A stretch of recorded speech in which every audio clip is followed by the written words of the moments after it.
Yes, sir. Yes, sir. Yes, sir. What is going on, New York Giants fans? How we doing on a Victory Monday? I'm sure we feel better this week than we did last week. Didn't look like it was going to be that way for a majority of that game. But then the Giants woke up. Somebody woke up a sleeping giant. And that offense absolutely cooked. Defense got their stuff together, and the Giants accomplished something that they had not accomplished since they beat the Chicago Cardinals back in 1949 when they overcame a 21-point second-half deficit. A lot of things happened in that game. Pretty incredible. I don't know what the hell happened at halftime. Again, during that game, I'm sitting there watching it. I'm in complete and utter disbelief at what I'm looking at. It was one thing to get wrecked by the Cowboys. I mean, they're a really good defensive team. Well, let's face it, they have a really good front seven. I don't think Dallas is 40 points better than we are, but every bounce went against us. Like every bounce that could have went the wrong way went the wrong way. Every single bad thing that could have happened to a team happened to a team. And Dallas was just better. We haven't beat Dallas with Dak Prescott in the last 11 games. It's been a long, long freaking time. So you're almost used to losing to Dallas, but the way they lost to Dallas was horrible. Then they go to Arizona, which a lot of people consider the worst team in the NFL. And for 30 minutes of football, they're getting their brains beat in again. They're lifeless. They're showing no emotion. They can't move the ball. They can't stop the run. Josh Dobbs is tearing them up. The Giants are down 20-0. They'd been outscored 60-0 by the time they got any points. It was just crazy. And I'm sitting there going, this is the Cardinals, man. This is not the Cowboys. How the hell is this happening again? How was there no fight, no guts, where was the pride? What is going on? How is this possible? I mean, I was literally at the point in that game where I'm like, I just want to quit. Like, I just want to quit. I just want to quit. Like, I'm like, I can't watch this for another 15 and a half games. Like, I got a family, I want to spend time with them. More important than watching the Giants unable to score, unable to stop anybody, and getting beat by the worst team. Not just getting drubbed and dominated by the worst team, which people consider them the worst team. I don't know if they are. You're watching Pittsburgh tonight. That's pretty rough. I can tell you this. I actually just tweeted this out. The offenses tonight in these two Monday Night Football games makes me feel a lot better about ours. There are some ugly offenses. Speaking of ugly, what happened to Nick Chubb was absolutely terrible. Nick Chubb is probably done. I mean, supposedly he dislocated his kneecap and he tore every ligament in his knee, his ACL, his PCL, his MCL. It's gone. Like and that sucks because Nick Chubb, one of the better running backs in the league. So it was really bad to see that. It just sucks. You just hate he's going off the card. You just hate to see that for any football player. You never want to see anybody get hurt. Obviously, we had our injury. We can't have nice things, Giants fans, as we're making this comeback and getting ready to make this historic comeback. We lose Saquon Barkley.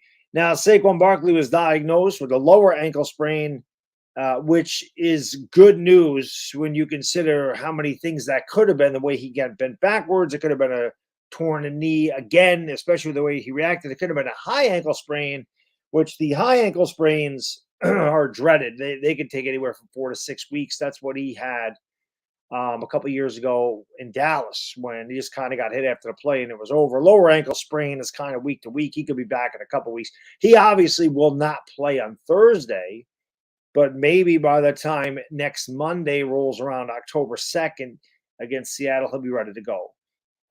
It sucks that we don't have Barkley. This is a brutal game coming up with the 49ers. We know that. A lot of us didn't pick the Giants to win this game anyway. And now that Saquon is going to make it that much tougher. All you can ask for as a Giants fan going into this game is just keep it close, keep it competitive, and give yourself a chance to win. I mean, if the Giants can be there at the end of this thing with 5 minutes to go and have an opportunity, I don't think you can ask anything more as a Giants fan. If you've watched San Francisco this year, they have been unbelievable. Their defense is incredible. Their offense is incredible. Probably my pick to go to the Super Bowl. I would have loved to have seen if Brock Purdy had stayed healthy against the Eagles, what that game would have looked like. I'm not taking anything away from the Eagles beating the 49ers, but it would, because I'm not even saying the 49ers would have beaten Philadelphia had Brock Purdy stayed healthy. But obviously the Niners had no chance when Josh Johnson went in there. Then he got hurt, and all Brock Purdy could do was come in and hand off because he couldn't even throw. They should have just played McCaffrey at quarterback. But you look at McCaffrey, you look at Deebo Samuel, you look at Brandon Ayuk, you look at George Kittle. That's a really, really – I mean, it's a stacked – they're stacked. Their Giants can't be making mistakes. Giants can't fall behind by 20 in that game. They'll never make that up. So we'll see. I mean, one thing that I was super impressed with, and I talked about it in my postgame, was the offensive line. I thought the offensive line was pretty good. I thought McKeithen did a really good job. John Michael Schmitz was perfect in his pass block, according to PFF. He was tied for first. He was absolutely perfect. He did not miss on one block. He was amazing in that game. The Giants' offensive line was good. You saw Daniel Jones have a nice pocket to throw from in the second half. There was rare pressure. He was able to locate guys downfield. He was able to make the throws. He was able to get out of the pocket, make the plays with his feet. He was able to, hit Jalin Hyatt for a couple of deep passes, which that pass out of the, right out of the locker room was huge because you get that going. It kind of sparked us. We got that touchdown. Now, we got the touchdown. I'm like, okay, it's 20-7. We're a couple touchdowns right at the beginning of the first game. And then Arizona goes right down and scores a touchdown and makes it, and then they convert the 2-point conversion with ease, and it's 28-7. I'm like, well, there goes all that momentum. But listen, man, this team that, showed no fight against Dallas and really showed no fight in the first quarter showed a lot of pride in that second quarter. A lot of grit. This is what they did last year. They fought back. And listen, some people aren't happy unless they're miserable. Some people aren't happy unless they're complaining about something. I just accept that. I'm not arguing anymore. I'm not arguing points. I'm not arguing semantics. I'm not arguing anything. I have my opinion. People have their opinion. People are sitting there saying, oh, the Giants should have blown these guys out. It's pathetic that they had to come back and win the way they did. Daniel Jones sucks. Daniel Jones can't beat a good team. I mean, you're not happy with your life, so go on YouTube or go on Twitter or go on wherever and just spread that hate around, man. It's just obvious to me. If people that act like that, I'm like, oh, you hate yourself. I mean, it's pretty obvious.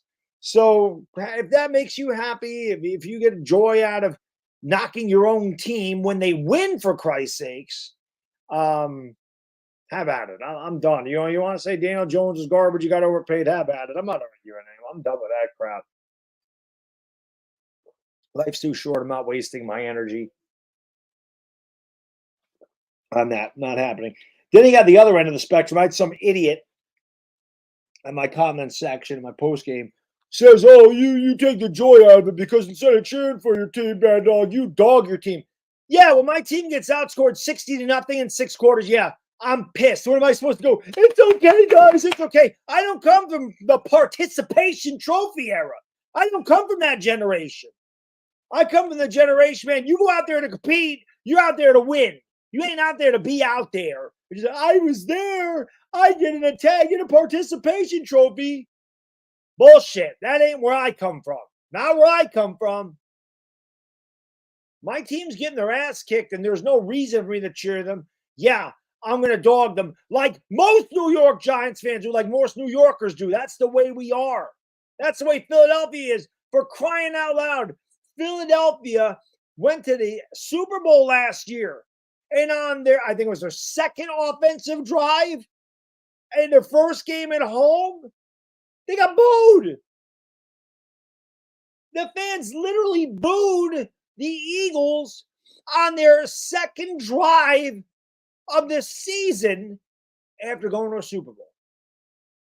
And people say that we're tough on our team. It's a Northeast thing. If you don't live up here, I guess you don't understand it. But that's a fact.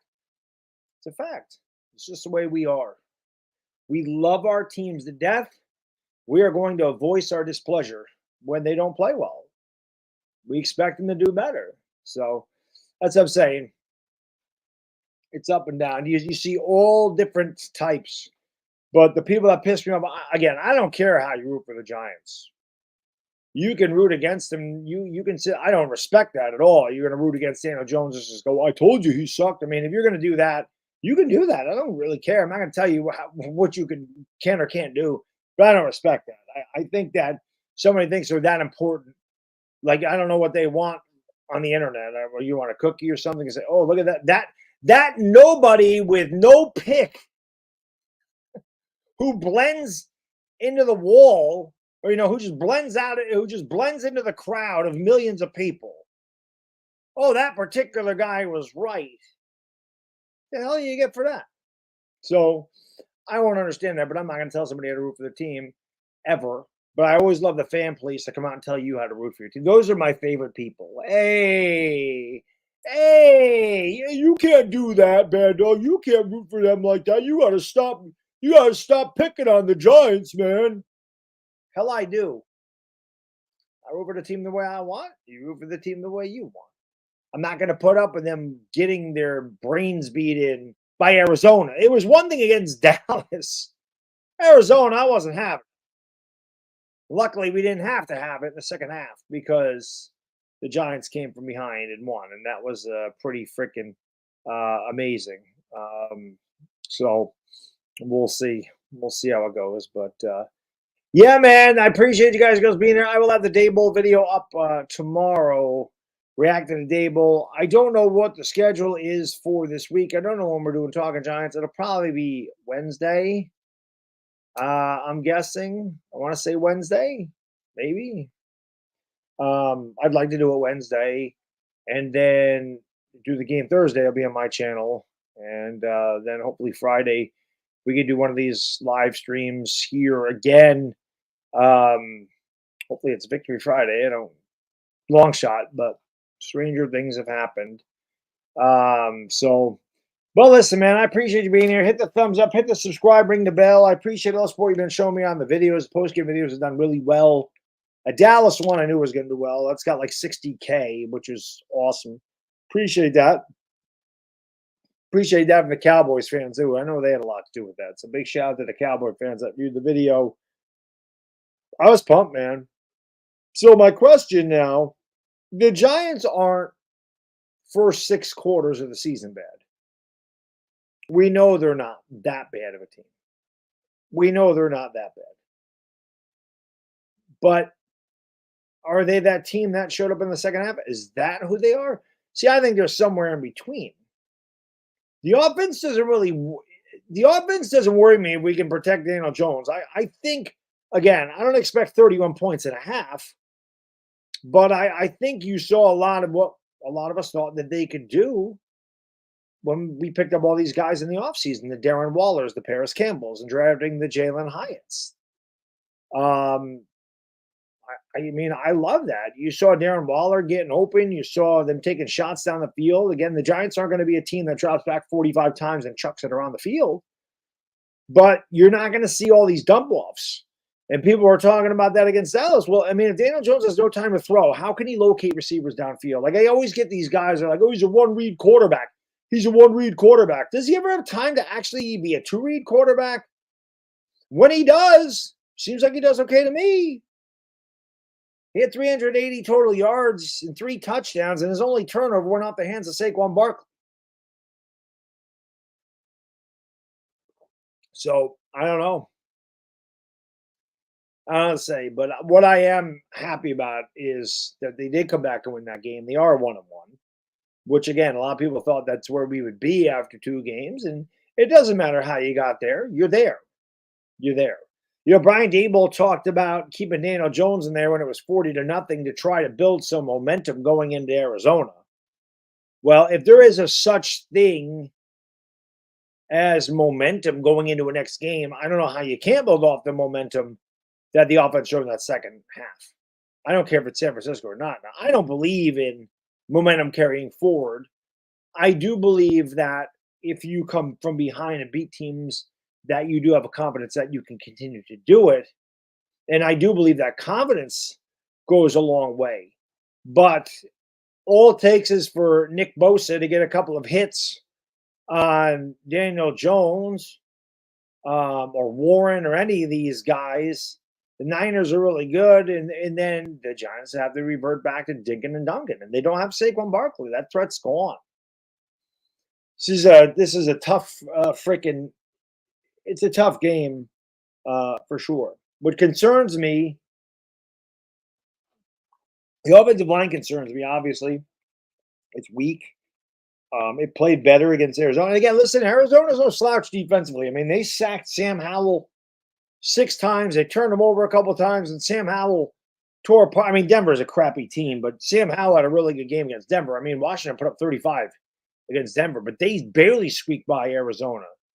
So the Giants, the fact that they did a really good job of protecting Daniel Jones in that game was definitely plus, but they're not San Francisco. I don't know what the Giants' game plan is going to be in San Francisco. I'll be honest. This is a game that I think the Giants, because they're going to be heavy underdogs. Let's see. I mean, obviously, you can go to MyBookie and bet on this game, and you can do that for sure. But let's see what the Giants 49ers line is. So the Giants, the 49ers are minus 10.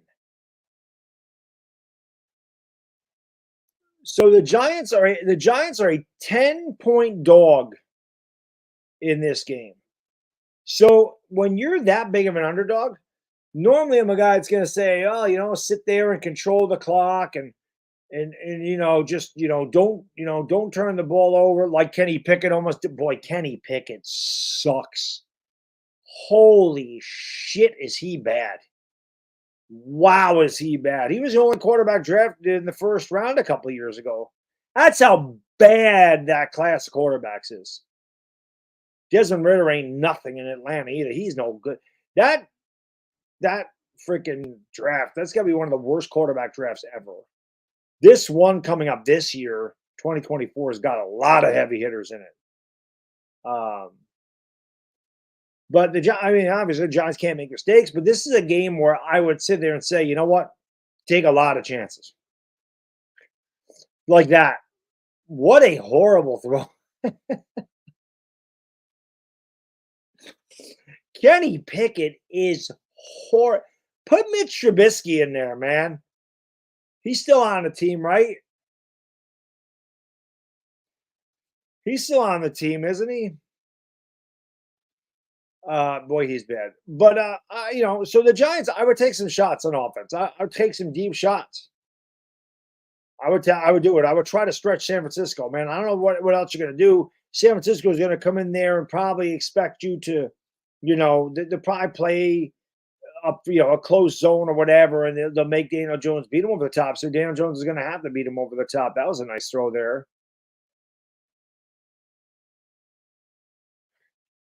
Is that Pickens? Now, Pickens is a freaking animal. It is. George Pickens is a beast.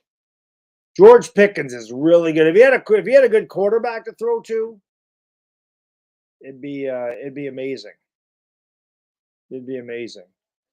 Yeah, Kenny Pickett, man, surveying the field, firing George Pickens.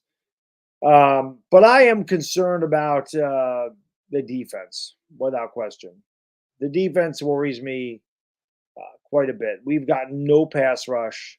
At least Wink brought some pressure in that second half, but we have got no pass rush. Our front four has been non-existent, and I'm really starting to worry about Kayvon Thibodeau. He has been a ghost. Just nothing. He gets no pressure. He doesn't do anything. He just no impact at all. That's not good.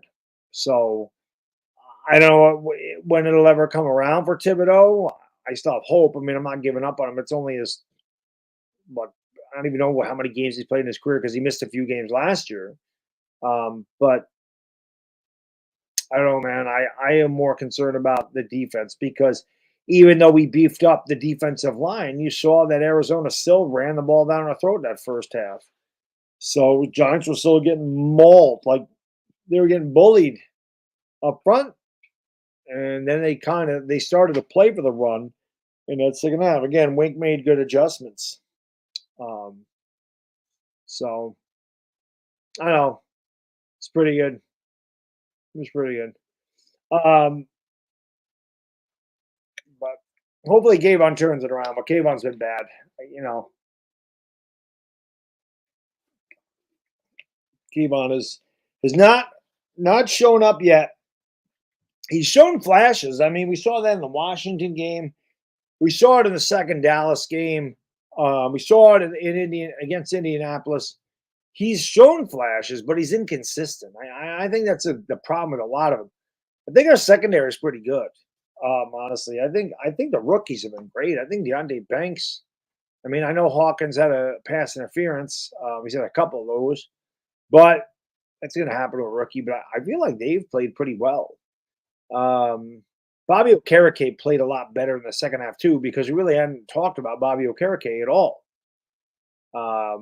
The first few. So I don't know, man. You know, the Giants, they do what they do. Came back with a big win there. For certain. We needed that, man. We could not go 0-2. The Giants would have lost to Arizona. I mean, this is what was happening. The Giants are getting beat up, or like people like Caleb Williams. If the Giants would have had the first pick overall in the draft, they might have actually done that, or they might trade. I mean, who knows? But luckily, at least for 1 week, we can get that out of our heads. But we don't know what the hell is going to happen in San Francisco, and you know they're a really, really, really freaking good team. So I don't know.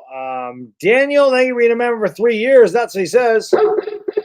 He says 3 years. Sports Live in the ATL, thank you for remember for 14 months. What are my thoughts about the Falcons start? I don't watch the Falcons. I don't like Desmond Ridder. I just mentioned that. I don't think Desmond Ridder is a good quarterback at all. But I have not watched Atlanta, so I can't say. I haven't really watched much of their games at all. Dion, thank you for the super chat. I going into games this year? I don't know what's a plan to, but I've had plans to go for like 3 years, and they fall through every time. So I don't make any promises. I would like to go to a game. I was thinking maybe Washington, but I have to look into it. I don't know. The Jets tickets will be more affordable now that Aaron Rodgers isn't playing. I know that. Giants Chronicles podcast. Thank you for the super chat. It's going to be a tough one. Yes, sir. There ain't no question about it. No question about it. And my Giants 26. Thank you, my friend. What is Kayvon doing, man? So disappointed. Yeah, me too. Because he's doing a whole lot of nothing. That's what he's doing. A whole lot of nothing. Unfortunately, he ain't doing much of anything, which sucks. It's got to come around, man. Samuel, thank you for the super chat, brother. Appreciate you. People doubted Simms and Eli. That they did. We'll be happy if Jones has half their fortune when all is said and done. Me too. But they did. You're absolutely right, man. They definitely, I mean, that's a thing. Like, they definitely doubted. Phil Simms' first 4 years in the league dealt with a lot of injuries. The Giants did a lot of losing. And then he got benched in 83 for Scott Bruner, which almost cost Bill Parcells his job. And then he came back in 84, threw for over 4,000 yards. The Giants made the postseason in 84, 85, won it in 86. Back in 89, the postseason, won it in 90. I know that was Hostetler in 90, but the Giants were 11-3 with Simms at quarterback, so it's not like they were bad. And then Eli, Eli, same thing. Well, not really. Eli got there pretty quick. 2004, he had a bad year. 2005, they were in the postseason. They got killed by the Panthers 23-0 in the wild card round. Then they lost to the Eagles on a David Akers field goal in 2006. And 2007, they got off to a bad start and they won a Super Bowl. And even when Eli won 2 Super Bowls, they still disrespected him. So it is what it is, man. Cruise on. Thank you for the super chat. Appreciate you, my friend. How many quarterbacks in the league can play well when their O-line consistently gives up pressure? Would love to see DJ behind an O-line that can protect him. Me too. Without question. Me too. Why? Well, look what happened in the second half of the game against Arizona, right? He had time. The dude crushed it. It's the first Giants quarterback in history to throw for 250-plus yards with 2 passing touchdowns and 50 rushing yards with 1 rushing touchdown in the same game. He did it all in 1 half because they protected him. But that's the thing, Cruise on. People that want to hate on Daniel Jones are just going to hate on him. And when he's got a second and a half to throw, when he's getting dropped by the time he hits his back foot, people are like, oh, Daniel Jones, he holds on to the ball too long. Daniel Jones is a one-read quarterback. They just do. They don't blame the offensive line. They don't blame the fact that the team in general was horrendous against Dallas. They just want to put it on Daniel Jones. That was a wasted contract. That's too much money for Daniel Jones. He's a bottom-tier quarterback. He's a one-read this. I don't know. I mean, even in a good game against Arizona, this is the crap that they say about Daniel Jones. Like, why can't some Giants fans just be happy that they won a game? You go week to week. If they lost, you can be upset. I get it. I'd be pissed off too if they lost. I hate when they lose. As you all know, a lot of you are pissed off when they lose too. It's why you're a fan. If you didn't care if they won or lost, what do you waste your time watching the game for? You know, a lot of us are emotionally invested in teams because they're a part of our life. The Giants are a part of my life 3.5 hours every Sunday, Monday, Thursday, whenever the hell they play. And now because I have a YouTube channel, I love to talk about the Giants. The Giants consume a lot of my life during the autumn and winter. And that's why I love the Yankees the way I do, because the Yankees are an every night thing. And it, excuse me, for me, it's a generational thing. My grandfather, my father, going to games with them. It's a generational thing. It's special to me.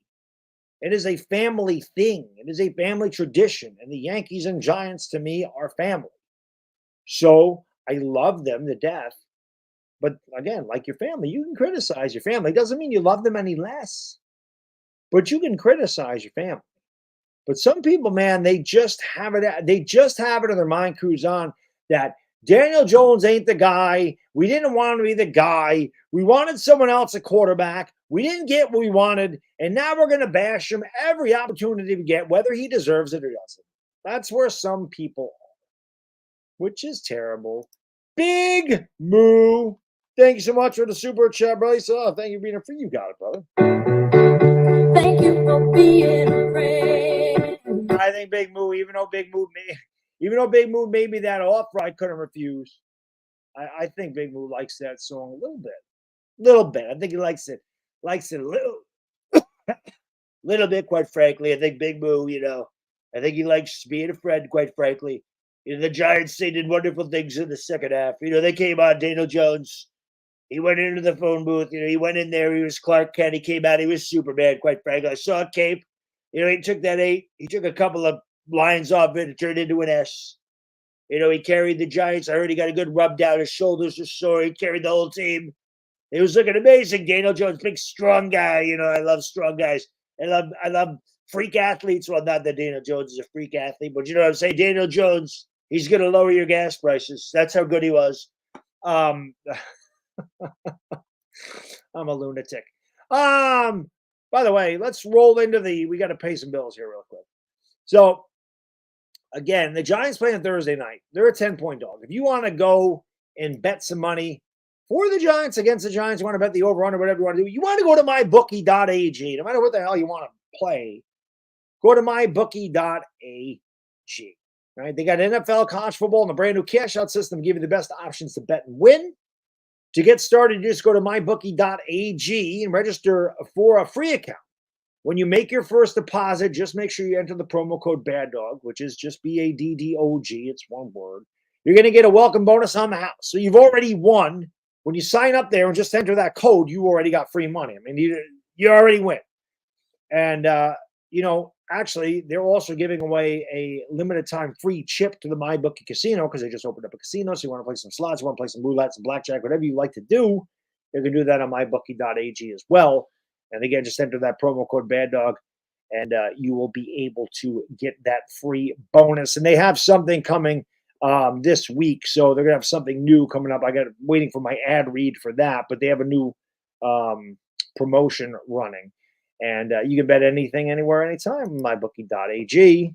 And of course, you notice, again, everybody's like, no, you drink too much soda. Nope. I still drink my soda because I love my soda. Soda. I love it. But Body Armor Sport Water, baby. I'm not lying. It's really refreshing. It's very good. My wife actually uses this. She has one of those whatchamacallit things, the pitchers where you put the fruit in the middle of it and you put that water in there. It's fantastic. For those who go all day, every day, hydration is key. If you're like me and you never stop working, you get up at 5:30 in the morning, you do your morning routine, you leave, you go to work at 6:30, you get there at 7, you freaking get out at 4, you go get your kid, you get them all settled, you wait for the wife to get home, you go to the gym for a freaking hour and a half, you come home, you eat dinner, you shower, you come down here, you stream, you wake up, you do it all over again. If you're one of those people, hydration's key. And that's where Body Armor Sport Water, the alkaline water created for athletes by athletes with a pH 9+ and electrolytes for taste. Body Armor Sport Water, built for the all-day hydration for the athlete. And all of us, give a big shout out to the sponsors for sponsoring the channel this football season. It means a lot to me that they came on board. And like I said, check them out, man. Really, really good stuff, without question. Where did we leave off? We left off there at Luke. Luke, thank you so much for the super chat, my friend. I appreciate you. Should we trade for Brian Burns and the Panthers? I don't think the Giants should trade for anybody right now. Don't know where this Giants team's going to be. So I think you got to wait a little bit and see where they're at during the trade deadline. I don't think you want to make that move immediately. I don't know what else to say. I wouldn't be making any moves. I just wouldn't. It's too early in the year. But the Giants stood pat last year and they were a playoff team. I just don't know about Brian Burns, but I think if the Giants are to make a trade, it's got to be something that puts them over the top. And I don't know if that person's out there unless it was a guy like T. Higgins. There's a guy. But Cincinnati would want a lot for him, and why would you give up so much? I mean, maybe you don't have to because he's going to hit the free agent market next year, so maybe you wouldn't have to give up a lot for him. Maybe you'd only have to give up a third or a fourth round pick, and maybe they do want to do that. But again, you have to see where you are with the trade deadline before making any moves. We've seen Joe Shane exercise a lot of patience when it comes to making moves. So, big move. Thank you so much. It is now I pay you to play what I hate. There you go. The big. Appreciate you, my friend. You're the man. Big move. Big win for the Giants. Huge, frankly. Huge win, quite frankly. It was really big. They did it bigly. They did it historically, the Giants, in historic fashion. Amazing victory. Daniel Jones. What can I say? I love that Jalin Hyatt. I love guys with speed. He's got straight speed. Back in my day, I was never fast, but, I'm faster than Sleepy Joe, quite frankly. But that was a big win for the Giants, man. Huge win. Tommy! She had a rookie corners holding up well without a pass rush. I mentioned that earlier. I feel like the corners have played well. Hawkins had a couple, pass interference. It's gonna happen. I mean, even the good cornerbacks do that because you can't touch the receiver. But yeah, I think so far so good. Now Arizona doesn't have any real studs. But I felt like they did it pretty. Not that Dallas really had to throw either. I think they're going to get the real test this week at San Francisco, with Kittle and Ayuk and Deebo Samuel, and of course you have Christian McCaffrey, who can also receive the ball out of the backfield. Dallas really never had to throw the ball. They were up 16-0 in a blink of an eye, and they just kind of sat on it. Especially after they went down and scored to start the third quarter. So I don't know how much, this can be tough, but they have played well. I mean, I'll give them that for sure. Prumsy, I like that. Thank you for the super chat, Prumsy. Appreciate you, my man. Give me a hell yeah. Thank you so much. He says, what do you think it would take to shut Daniel Jones haters up? Thanks for all you do. Keep us going all season long. Let's fucking go, Big Blue. I appreciate that, Prumsy. Thank you. Thank you, Prumsy, and everybody that's in here. Thank you for all you do for me. I wouldn't be here without you guys and girls. I don't know if you can shut them up. I mean, because look at it this way. Eli Manning won 2 Super Bowl MVPs, and guys still give him no credit. I don't know. Again, this is why I'm not arguing with people anymore. It's just such a waste of time. It's like banging your head in the wall. Like it's not productive, and your head just ends up hurting. That's really all it is. Guys have their minds made up that they hate Daniel Jones, and some people just don't want to change their opinion and don't want to admit they're wrong, and they won't give him credit for anything, but they'll certainly give him blame for everything. And that's just the way some people are. I think in the media, I think what happened, I think what it'll take for like the media, I'm not talking about certain people, certain fans that just are going to attack him, but I think in the media, for Daniel Jones to earn the respect or for them to start looking at it the other way, he's got to beat the Eagles and Cowboys. I think that's a start.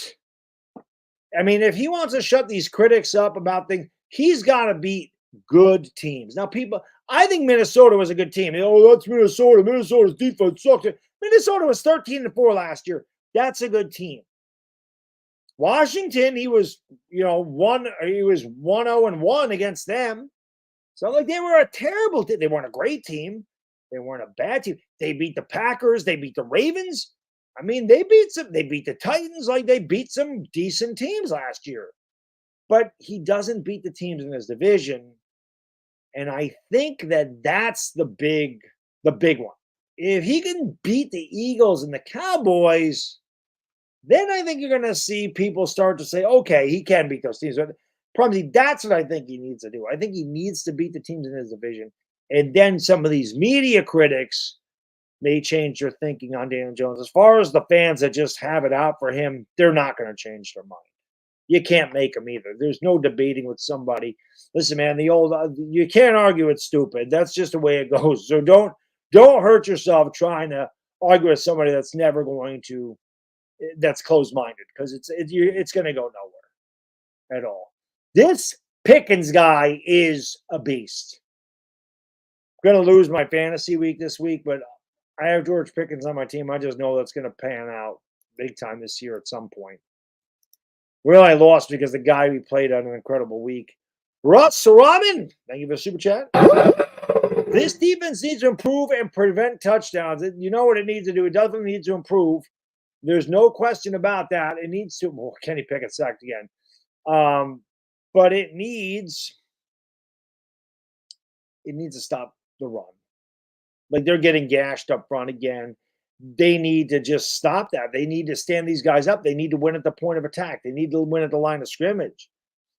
They need to get to the quarterback. Like there's no pass rush. There's no, they get sliced up like paper mache. That's what I kept calling them in the first half. They were just getting moved around.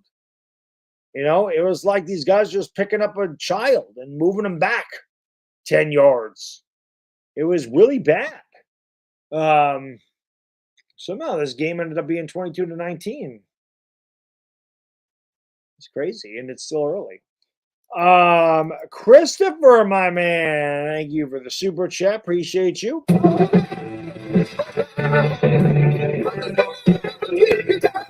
Karate Kid. I'm even wearing the Cobra Kai shirt tonight, so thank you for that, man. Really appreciate it.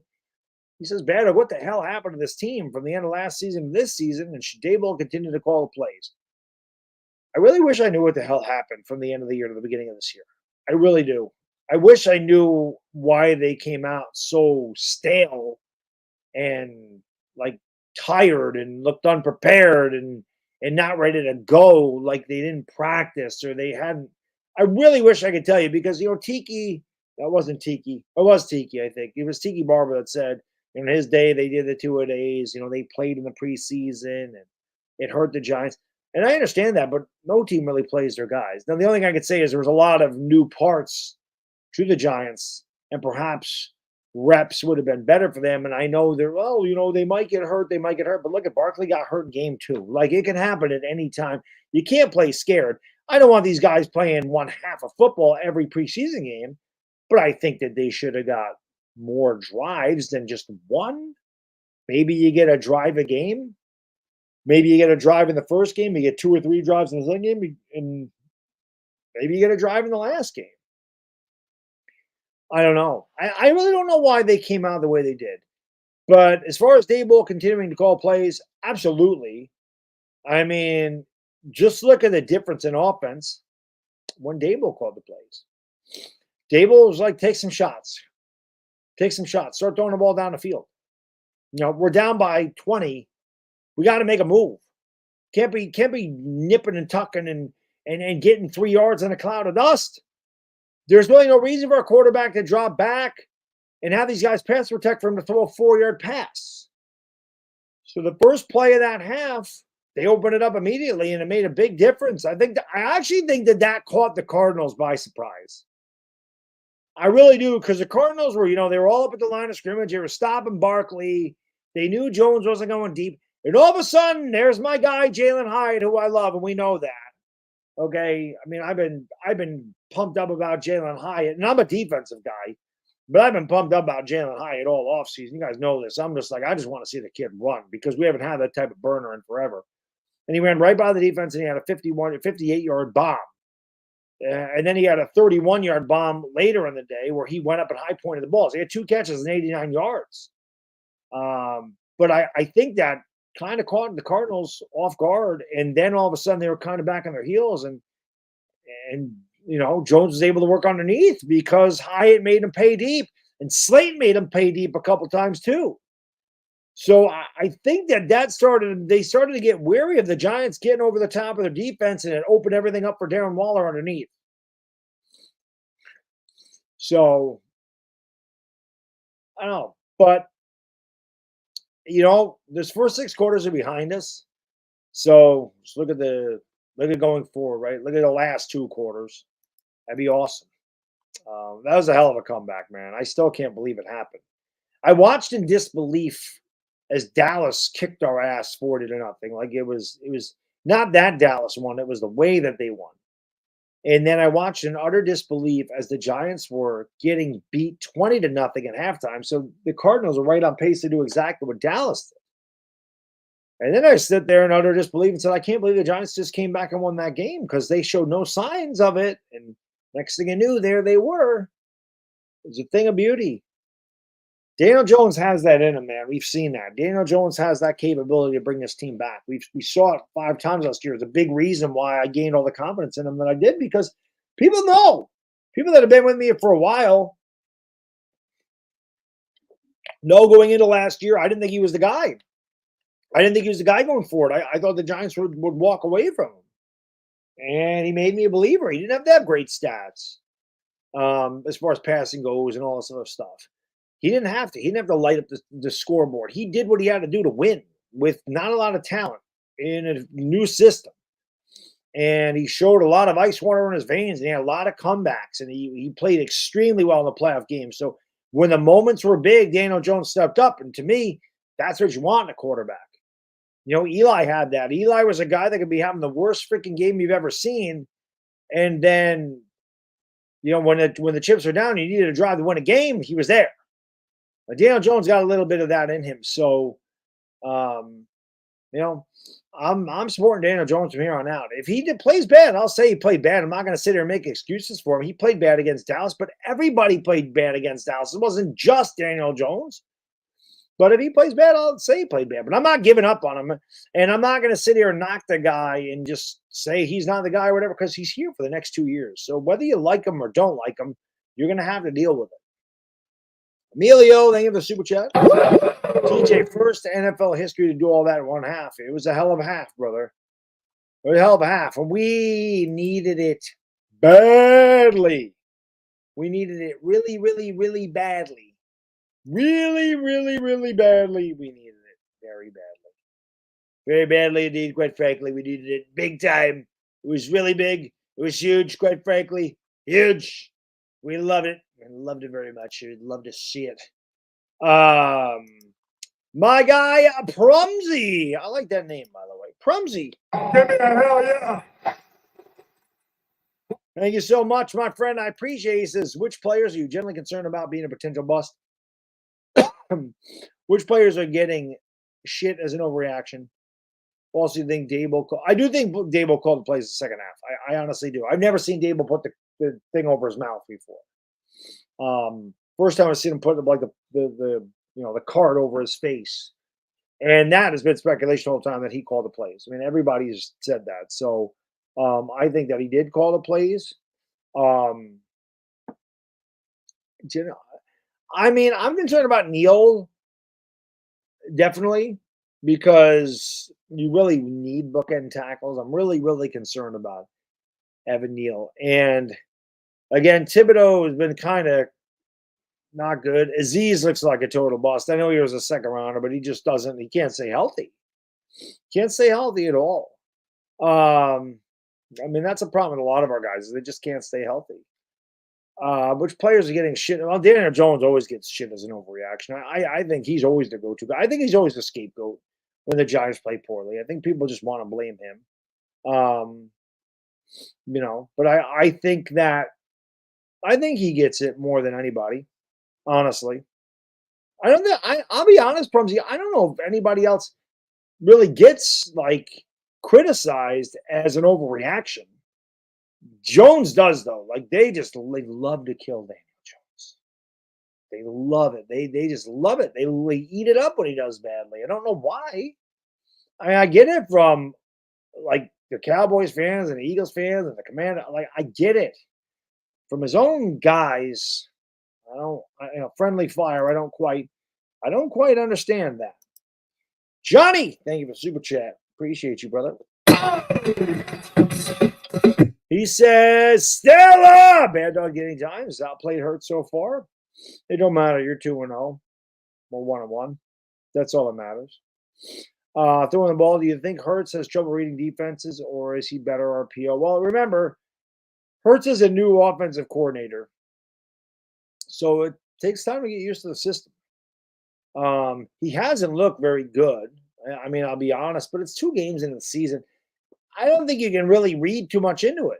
If he plays like this, if we're still talking about this a month from now, if we're in the middle of October and he continues to play at this level, then you might start to be concerned about what's going on with Jalen Hurts. Why is he not performing? But again, I don't think Jones has outplayed Hurts. I think Jones outplayed Hurts in that half. But Jones did not play well against Dallas. That's for sure. Nobody played well against Dallas. So I know that he's outplayed him. But again, at the end of the day, we can compare Hurts and Jones and all this. We can do that all day, every day. We can do that all we want. At the end of the day, wins are all that matters. You guys are 2-0. You haven't looked good doing it, but you did it. I'd much rather win 2 games the way you guys won than lose 140-0. So I don't think he's having I don't know. He's been inaccurate. When I watch Jalen Hurts, he's missing throws. He's underthrowing guys.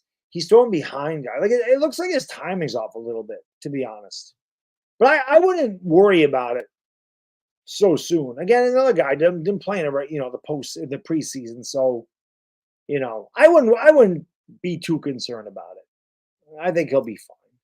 Big Moo, thank you so much, man. Really appreciate it. Super chat, brother. The game wasn't on TV in South Florida, but thank God between you and Chris and Red Zone, it was great. You and Chris are definitely the best. How can we be the best when you're the best? How can we be the best? You the best. But we really appreciate that, man. Really, really appreciate it. That first half was brutal. That was brutal first half. I mean, I really wanted to quit. Like I was at the point where I was so just like I don't want to say angry. Like I was angry. I was disappointed is a better word. Like I was almost on the verge of tears. Like, what the hell is this team doing? I think people understand, like, oh, you got to calm down. You got to calm down. No, I don't have to calm down. I don't think people understand people's passion for their teams. Like I said, people have the right to root however they want. If losing doesn't bother you, awesome. It bothers me. It bothers me when they lose. I don't like it. I don't like to lose at anything I do. I don't compete at anything I do to lose. I don't go to a poker table and say, oh, that's okay. I tried. I want to win. I don't go. I mean, I don't play the sports the way I used to, but I didn't go to the basketball course, play a pickup basketball game going, oh, I just want to make my shots and lose. Hell no.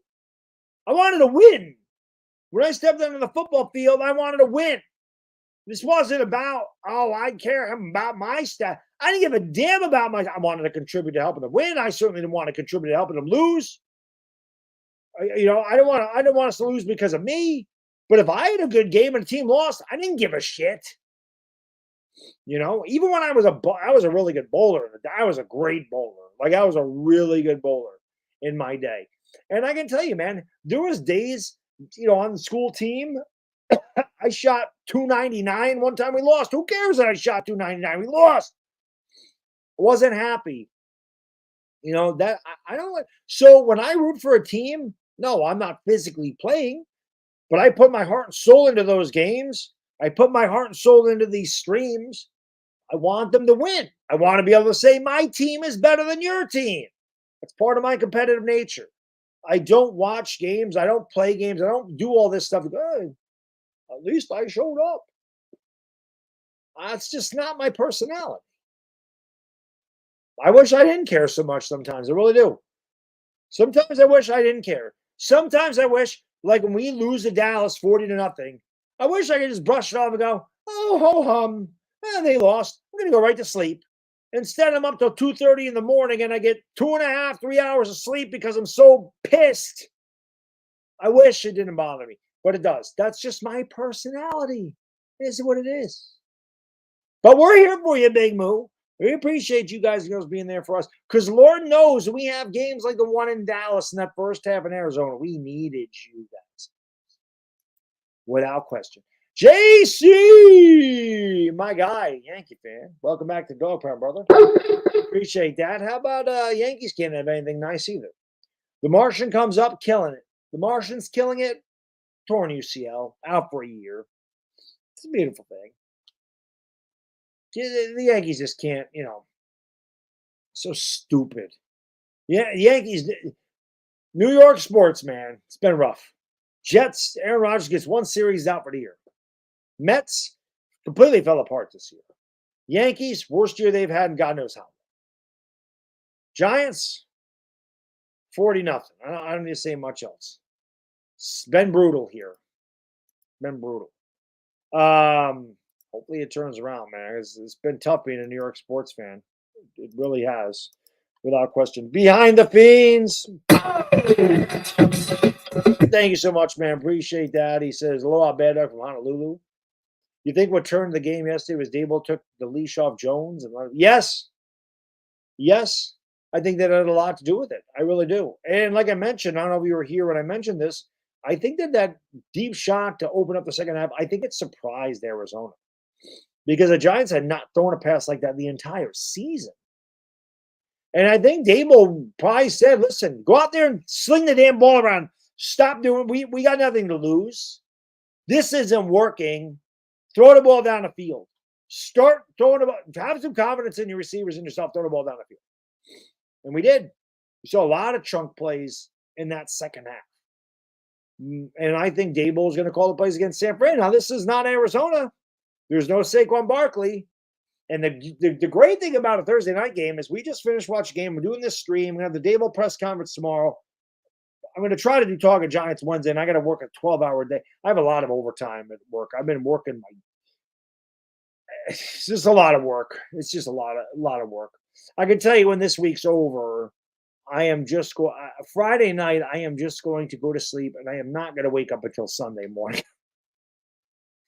I have a 3-day weekend this weekend. I cannot wait. I just been working. I mean, I even worked Saturday. It's just ridiculous. That's all I do recently is work. But it is what it is. Nobody wants to hear my whining about that. But yeah, I think you're going to see Dable take the leash off, and in my opinion, just take a lot of shots against San Francisco.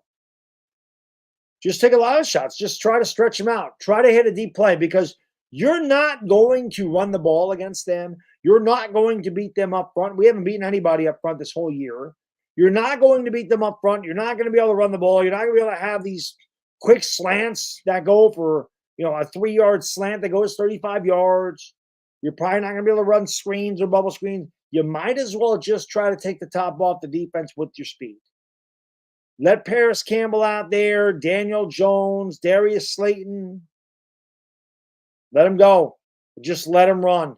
And then stretch that defense and let Darren Waller work underneath.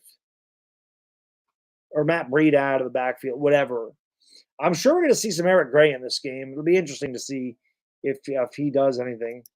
But, yeah, I think that Dable had a lot to do with the Giants' offense coming to life in that second half.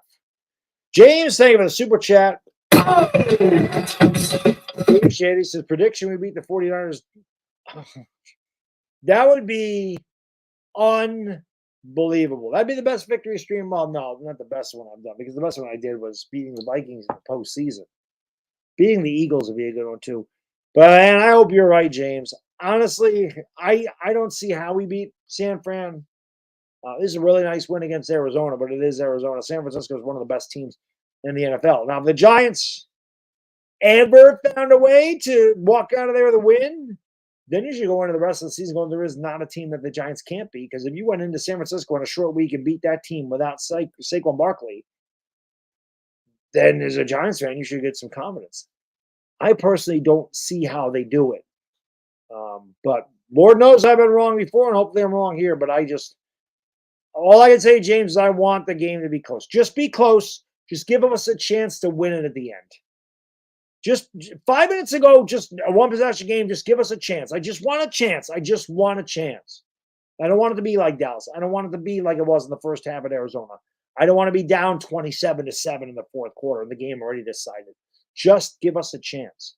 Because I'm telling you, Daniel Jones has instilled that confidence in me that if we need a drive at the end, he's going to get it done one way or the other. I just feel that about him now. So I just want a chance. Purdy finally loses his starter. That'd be great. He's due, right? He's due. If we, James, that's the way we're going to win. If we're going to beat San Francisco, we have to win the turnover battle. We have to force some turnovers. Without question. We have to give the offense a short field or maybe score on defense, something. But we need turnovers. You're absolutely right about that. If we get some turnovers in this game, that's the way we're going to do it. So you got to find a way to get some damn pressure on Brock Purdy and try to make him make a mistake. Because if he has all day to locate guys like Samuel Ayuk and Kittle, he will kill us. And then you got to worry about Christian McCaffrey, who is just having another unbelievable year. The guy is just ridiculous. So got to look out for C-Mac, man. That's tough. Ethan, my man, thank you so much for the super chat, brother. Appreciate you. Give me a hell yeah. Hard to see what happened to Chubb. That looked horrible. I dislike those low hits on the knee leading with the helmet. Hopefully he can recover from this, but man, the same knee he destroyed at college. So what I saw on Twitter, and I actually retweeted it out, dislocated kneecap, torn MCL, ACL, PCL. So every ligament in that knee is destroyed. His career is probably over. I shouldn't say that. He may come back, but he's going to miss. He's not coming back this year. But that was the update. I don't know if it was Schefter. I think it was Adam Schefter that put that out there. That it sucks. So it was gruesome, and it sucks that happened. I think Minka Fitzpatrick is the one that hit him in the knee, but it was ugly, and it sucks. I really like Nick Chubb. I liked him at Georgia, so I just talking about the Giants drafting Nick Chubb. I remember the first video on my page. Well, it's not the first video I did, but I got rid of all those other ones because I don't do that type of content anymore, so I got rid of them. But the first video, the oldest video on my page, is called Odell Beckham Trade Him. And I say in the video, this is from before the 2018 season. I think it was before the 2018 season. I remember before the 2017 season. I don't know when it was. Either way, I say they should trade him to the Browns. That's exactly where he went. But I say the Giants are going to get a little bit more than they did. And I talk about how the Giants could get Quentin Nelson. I remember not Quentin Nelson. I know Nick Chubb is a guy that I was like they could get Nick. It was before 2018 because they were talking about getting Saquon Barkley.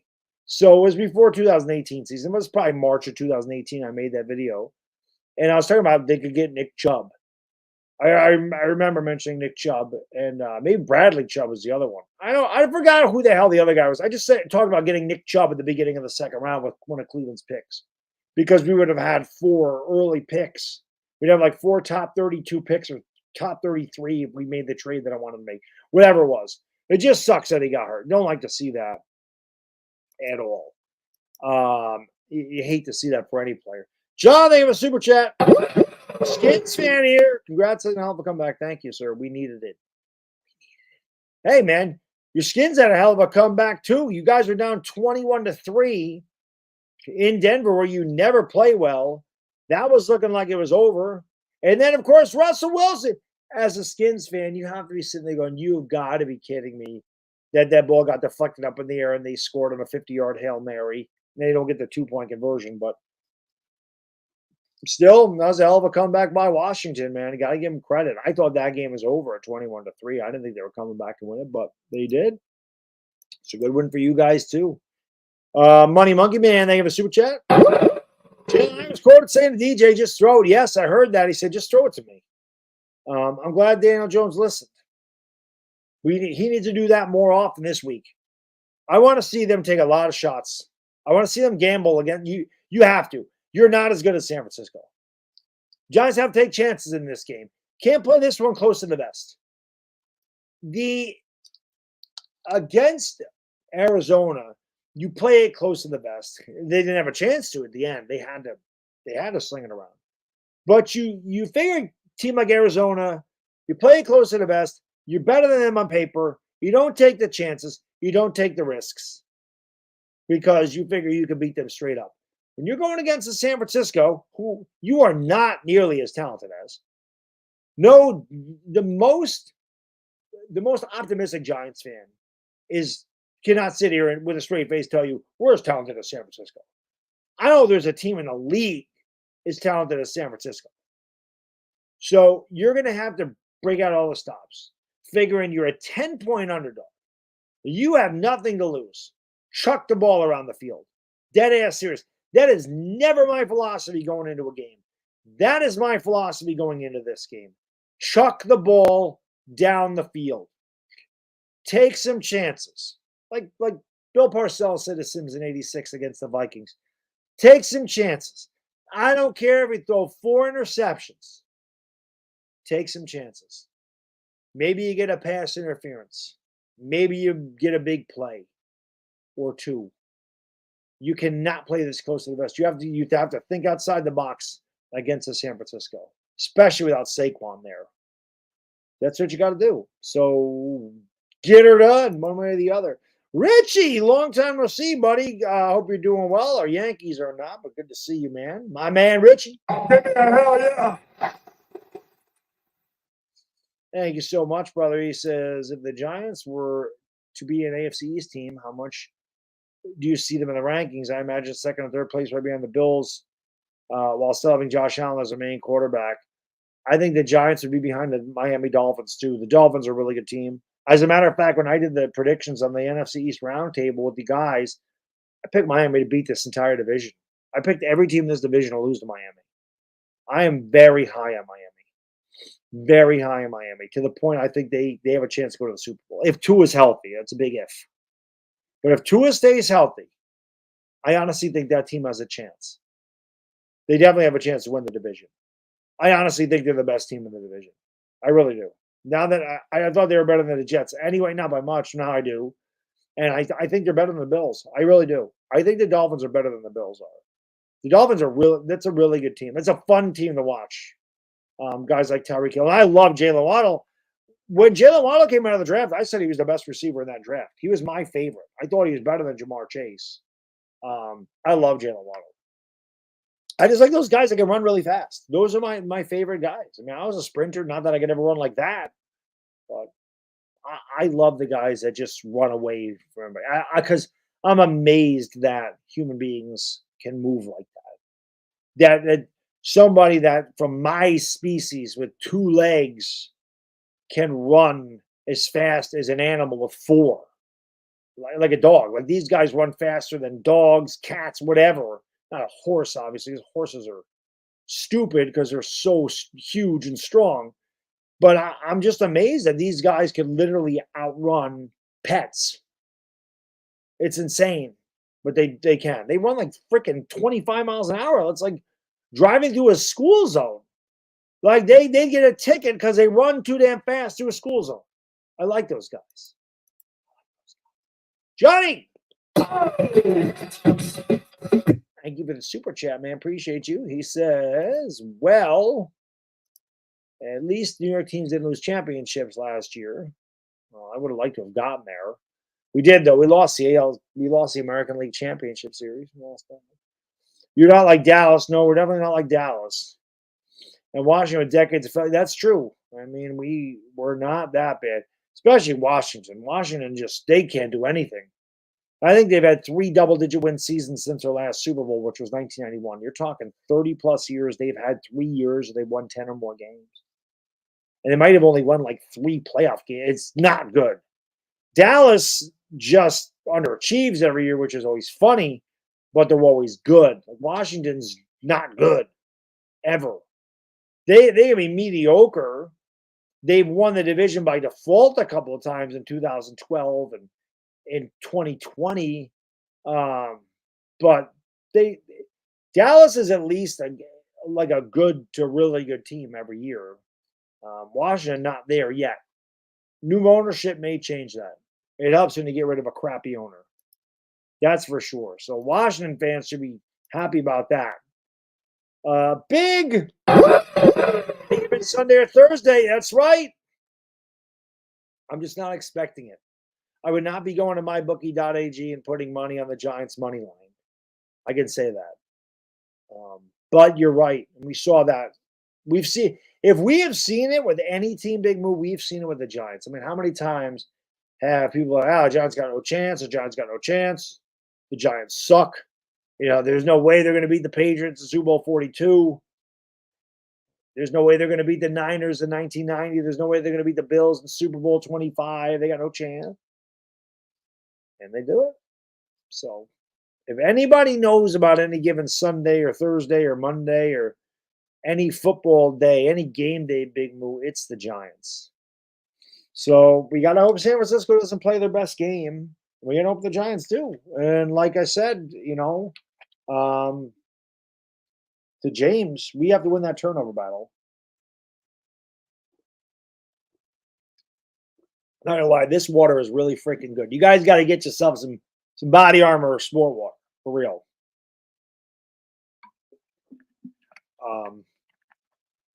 It's really good. It's really good. It's really good water. It's nice water. It's a nice drink. Very refreshing. Very, very refreshing. I like it a lot. Ethan, thank you for the super chat, my friend. I appreciate you. Let's give it a little. He said, you see Danny Dimes said he got his place from Kafka in the second half. What a cover-up story. Yeah, I don't think plays came from confidence. I don't know why this is a big deal. That Dable took over the play calling because we all saw it. This came out from all kinds of things and everything else and all this, but we saw. Just looking for something here. We saw this, man. We saw Dable doing this. Looking up and why would Dable be doing this? There'd be no reason for him to be covering his face if he wasn't calling the plays. So I think it is a cover up. I just don't think they wanted a dissension. I think they want to enjoy a win. But there is no doubt. There's no way the offense went from scoring no points in 6 quarters to scoring 31 in the second half. You don't just all of a sudden, it's a completely different offense. It looked like a completely different offense. The play calling was completely different. There's no way Kafka just went, oh, maybe I should just do the exact opposite. I don't believe that.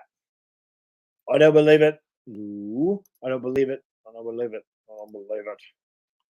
Sticky Fingertips. What's up, buddy? Thank you for the super chat. Appreciate you. He says, I searched Chubb on Twitter with 1B. I saw too much. I'm so worried about a dog. Lord help. That's something that Benjamin would say. Lord help me. Don't be me, broskies. Use 2 B's. That's rough. That's got to be rough.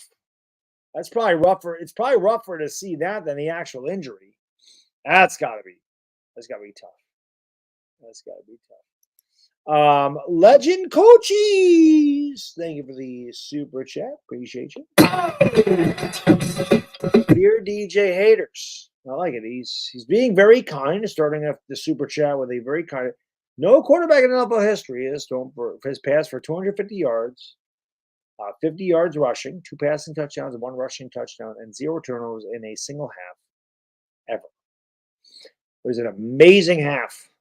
It was that of legends, to use your name in that sentence. But it was a legendary performance. It was a legendary comeback. The Giants had to come back like that in almost 75 years. And like I said, I mean, the last time the Giants were shut out the first 6 quarters of a season was 1934. That was almost 80 years ago. I'm sorry, 90 years ago. And Giants won a championship in 1934.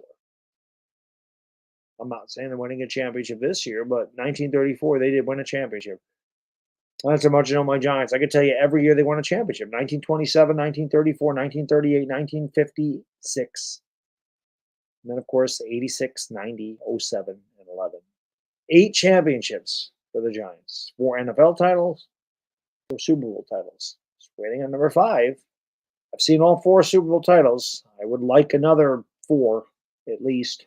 I'm not greedy. Just another handful of Super Bowl titles. Be nice. Be nice. But you know what, Legend? It ain't going to matter, man. Like I said, I'm done arguing with people that hate Daniel Jones. I'm not going to debate it. If that's what they feel. If that makes them happy, then good for them. More power to them. I have changed my opinion on Daniel Jones a number of times. And it's all dependent on performance. But I can tell you this: I believe in him now. He won me over last year, and when he has a bad game, I'm not going to sit there and all of a sudden crucify the guy. If he has a bad game, say he played bad, but I'm not going to go, oh, they should have never gave him money. You'll never hear that out of me. You'll never hear me say, I don't care how bad he plays. You'll never hear that out of my mouth. Go, oh, they should have never signed him. You'll never hear that. I like when guys make up shit. There was some troll running around going, no, Baddog said that they would do better with Ryan Fitzpatrick. I have never in my life said the Giants would be better with Ryan Fitzpatrick than Daniel Jones. Never. Never did I utter those words. But I love when people just make up shit. That always makes me laugh. Oh, yeah, Baddog said they'd be better with Ryan Fitzpatrick. I might have said the Giants would be better with Ryan Fitzpatrick over frickin' Jake Fromm or Mike Glennon. Not Daniel Jones. And now last year, even when I said that I didn't think Daniel Jones was coming back in 2023, you can look at every video I did. And never once did I say I would take Tyrod Taylor to start over Daniel Jones. Never once. I always said I don't want Tyrod Taylor. Daniel Jones is a starting quarterback. We got to see what Daniel Jones can do. We're gonna win more games than Daniel Jones. Never hear me. I was not one of those people. There was definitely people who were like, Tyrod Taylor is better than Daniel Jones. I wasn't one of them. Definitely not. I never, ever, ever said I wanted Tyrod Taylor in that game over there. Never. I don't want Tyrod Taylor in over Daniel Jones. But Daniel Jones is a hot topic, man. He'll be a hot topic. The Giants quarterback always is. Always is. Pencil Man, thank you for super chat. He says, Baddog after the game victory shot should have been a double. Actually, I didn't even do a victory scotch. I didn't even have a scotch glass, and I forgot about that. I wanted to do that today, and I didn't even do it. I guess I owe you one. Yeah, I didn't even do one. I totally forgot about that. I was going to make it up tonight because I didn't do the scotch. Shit. That's what happens when you get old. People don't get old. You forget things. And like I said, work has been really hectic. Like there was a part of me that I mean, I love doing this. Like I said, this is my schedule. You know, I do a game, or Chris and I do the game. The next night, you know, I always do my post game after the game, and then the next night I always do one of these streams to hang out with you guys, girls, to talk about the game and all that stuff. And then I do the reaction to Brian Dable. But I'll be honest, man, there was a part of it was like I just want to go to bed. I have really literally worked so much at my 9 to 5 job. And you know, still working out, and it wears on me. Now, normally I get a weekend off. I didn't, like I said, I worked 5 hours on Saturday. Sunday, my body quits on me every Sunday, and I do legs on Sunday.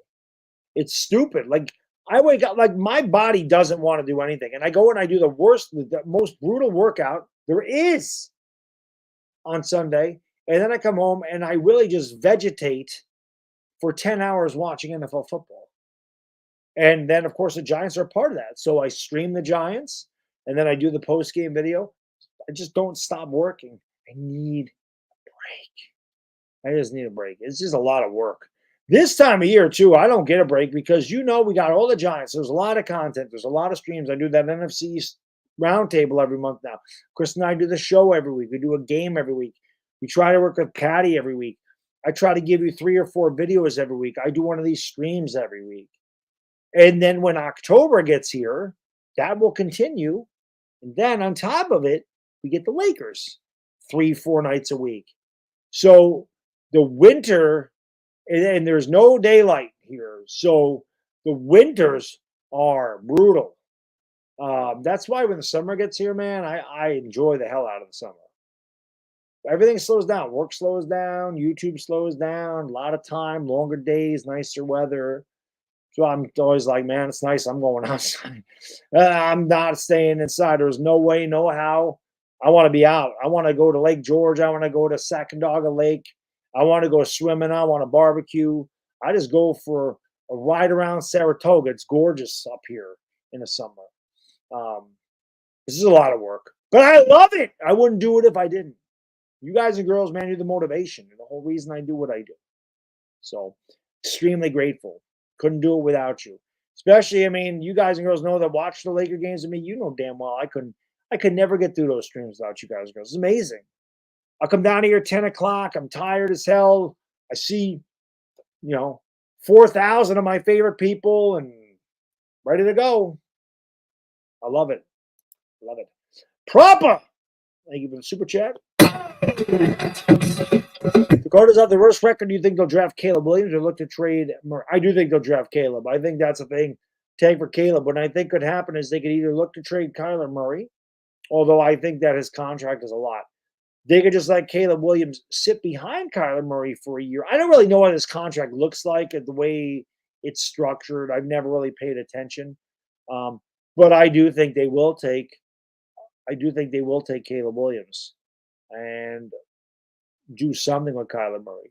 He wouldn't be a backup, but I'm sure they would look to trade him, or maybe they would just have to eat the salary cap, whatever the dead cap, whatever it is. But yeah, I do. I don't think they believe in Kyler Murray. Kyler Murray's been injured. Kyler Murray's been a huge letdown to me as a guy that loved him in Oklahoma as a Sooner fan. he's been a massive letdown. And he's been injured, and his work ethic sucks, and he's not the guy in Arizona, and you see Arizona's changing everything around. So, yeah. I do. I think they'll take Caleb Williams. There's a lot of good quarterbacks, though. I'm telling you, man, you guys know this. I'm telling you, if you are into college football at all, or you're just looking to look at quarterback prospects, do yourself a favor. Caleb Williams is the freaking man. I love Caleb Williams. I was mad when he left Oklahoma and went to USC. But watch Caleb Williams play. But everybody knows Caleb Williams. Caleb Williams won the Heisman last year. USC is a popular school. People know about the Trojans. They know about Pete Carroll. They know about Reggie Bush. They know about Marcus Allen. They know about O.J. Simpson. You know about USC. Nobody talks about the Washington Huskies. Washington plays in the Pacific Northwest. Their game's usually on at 10:30 at night. Okay? Nobody watches them. Do yourself a favor. Watch Michael Penix. That dude is him. All the talk about Caleb Williams, and Caleb Williams is phenomenal.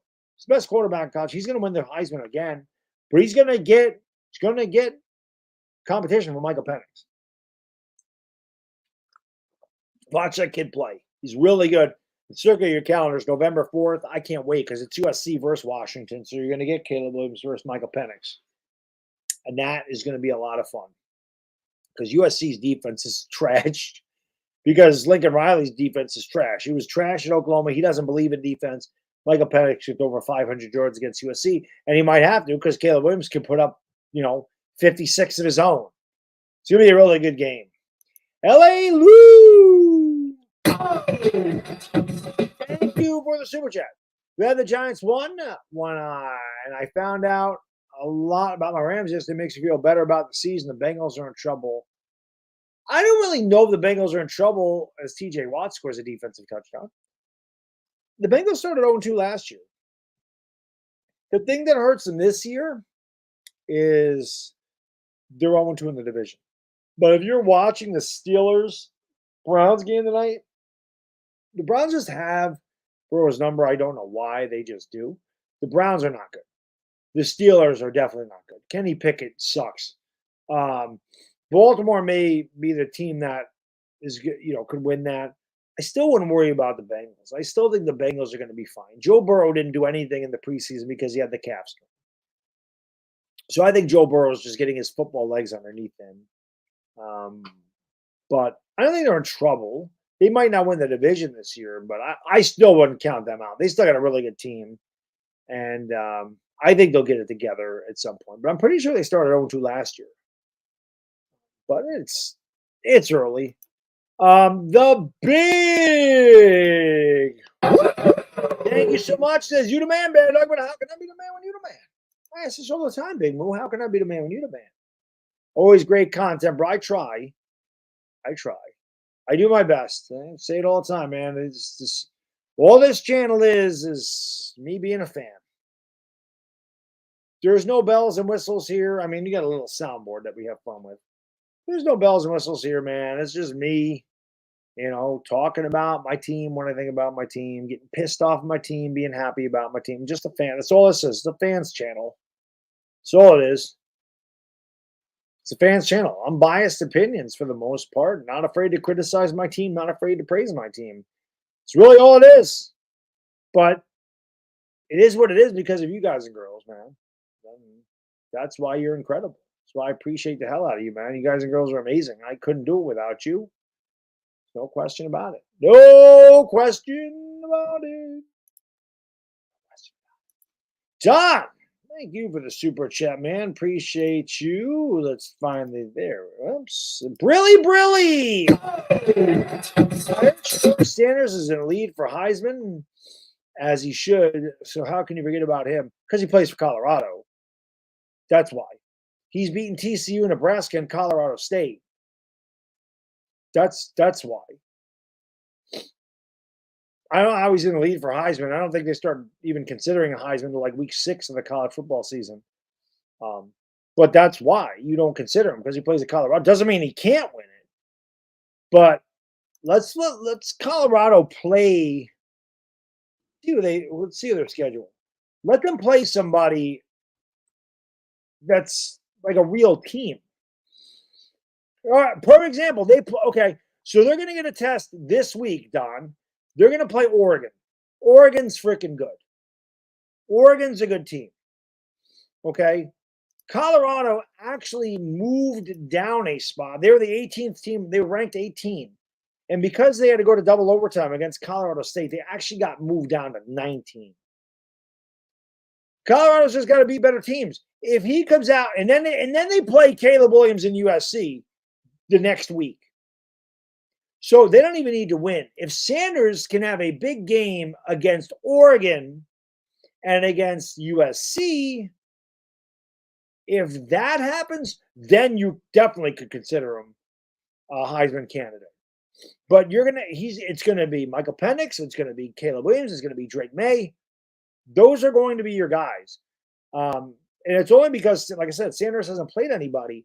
But the next 2 weeks will be absolutely telling. If he can go toe-to-toe with Caleb Williams, he's going to put it on a national stage.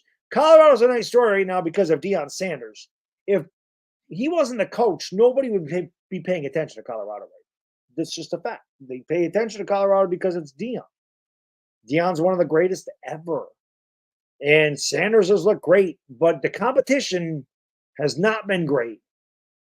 So like I said, the next 2 weeks, if he comes out and he plays the way he has, I mean, he was 348 yards, 4 touchdowns, 1 pick against Colorado State. I mean, Colorado State's not good. They're not good. What did he do against Nebraska? Nebraska, he was 393, 2 touchdowns. He doesn't run at all, which is surprising. I watched half of that game against Colorado State, but it was so long. I fell asleep at halftime. I woke up at 2:23. I remember looking at my thing, and the game was in double overtime. It was 43-35. Colorado State had the ball in the 4, and I'm like, I'm not watching that. TCU, he was great. So he threw for 510 yards and 4 touchdowns in that game. So he's definitely got off to a great start, but again, we'll see what he does against some prime competition. If you get the puns intended there. If he has good next 2 good weeks, he will put himself right at the forefront of the Heisman competition. But like I said, Caleb Williams and Michael Penix. Michael Penix had 400 passing yards at the half. Michael Penix had 300. He had 375 yards and 4 touchdowns in the first half, and he was out halfway through the fourth quarter, through the third quarter. They didn't even have him in there in the third quarter. That happens to Caleb Williams too. These guys get pulled. It helps Sanders that he's in tight games. Now, the Nebraska game wasn't really tight. It was tight for a little bit, and then they pulled away. But those other quarterbacks, they put the games away so early, they're not even in there in the fourth quarter. Even Dylan Gabriel, not that he's going to be a Heisman candidate, but Dylan Gabriel's out in the fourth quarter because Oklahoma pounded Tulsa 66-17 or whatever the hell it was. So that, I don't know if that hurts them or helps them, but like I said, I'm interested to see what Colorado does against Oregon and USC. USC is a playoff contender. They'll never be a championship contender because USC plays no defense. So USC is going to run into a team like Georgia, and they're going to get the shit beat out of them because Georgia plays defense and USC doesn't. That's what's going to happen. Or they're going to run into an Ohio State, and Ohio State will blow the doors off of them, or Michigan. Because it's just Lincoln Riley. All Lincoln Riley did was take the Oklahoma Sooners and move them to Southern California. It's the same team. The offense is explosive. It's fun to watch. The defense couldn't stop a nosebleed, as my guy Dashy says. And I see Dashy down there. Chris, thank you for the super chat, brother. Appreciate you. Isaiah Simmons needs to be a starter on Thursday. I agree. I think he'll get more and more snaps. I think the Giants got to utilize him. Why did you trade for him if you're not going to? No Azeez Ojulari, obviously. I agree. Even if he doesn't start, Chris, he needs to get a lot more snaps. Got to use him. Got to utilize him. God. Lou, thank you for the super chat. Picked up Tutu Atwell on my fantasy team. I didn't play him this week, but I think that's going to be a good pickup. He said the Rams to the Bengals Monday night in big trouble. Gotcha. Well, let's see what Dashy has to say about that, Lou, because he's a Bengals fan. He's right here. Dashy, thank you for the super chat. Appreciate you. This Bengals defense can't stop a nosebleed. See? Yesterday. Now got the Rams coming up to the jungle. Joe Burrow wasn't limping, and there is no boot on his foot. So Dashy is saying, Lou, you're in trouble. Because the Rams are coming to the jungle. And Joe Burrow wasn't limping. There's no boot on his foot. He's ready to go. That's what he's saying. That should be a fun game. Stafford and Burrow going at it. Met up in the Super Bowl a couple years ago. And our good old buddy Eli Apple got beat for the game-winning touchdown. Not that I was rooting against the Bengals or the Rams because I didn't care. Wanted a good game, got one. But it was very nice to see. If somebody was going to get beat for a game-winning touchdown in the Super Bowl, it should be Eli Apple. So you love to see it. Thomas, thank you for the super chat. He says, once Colorado loses to Oregon and USC, the hype machine will be shut down. They've played 0 opponents. If they win 5 games, call it a victory. They might win more than 5, but I tend to agree. They should have beat. They were like a 4-touchdown favorite. They were a big favorite against Colorado State, and they had to come back and beat Colorado State. TCU is no good. Nebraska is terrible. Nebraska wins 3 games every year. They didn't play anybody. Like I said, Oregon and USC. You got a top 10 and a top 5 team the next 2 weeks. If they beat one of those, I think that's a major win for them. But then even going past that, they have UCLA later in the year. They have Oregon State. They have Washington State. And they have Utah. So, yeah, I'm looking at this. If I'm looking at this, Thomas, I'm looking at their schedule. And I think they can beat Arizona State. Oh, it's tough to win in the desert. But I think they can beat Arizona State. I think they can beat Stanford. I think they can beat Arizona. So that would give them 6 wins, and they probably get a bowl game. I'm not saying they can't. I don't see them beating Oregon. They'd be one of the greatest upsets in the history of college football if they beat USC. I don't see that happening. I don't see them beating UCLA. I don't see them beating Oregon State. I don't see them beating Washington State, and I certainly don't see them beating Utah. So I have them with 6 wins. But I'm with you. Their schedule gets very tough. The Pac-12 is really tough this year. Pac-12 is as good as it's been in a long time. That's not an easy schedule for Colorado. I think if Colorado can compete with those teams, they just keep it close. I think that program's moving in the right direction. No matter what the hell happens this year, the rest of the year, the program is going in the right direction because Colorado, I don't remember the last time Colorado was 3-0. I don't remember the last time Colorado was any good. I don't remember the last time anybody paid attention to Colorado. I never paid attention to them. I would just see things go down to ticker down the bottom. USC 49, Colorado nothing. That was what I knew Colorado to be. Washington State 27, Colorado 3.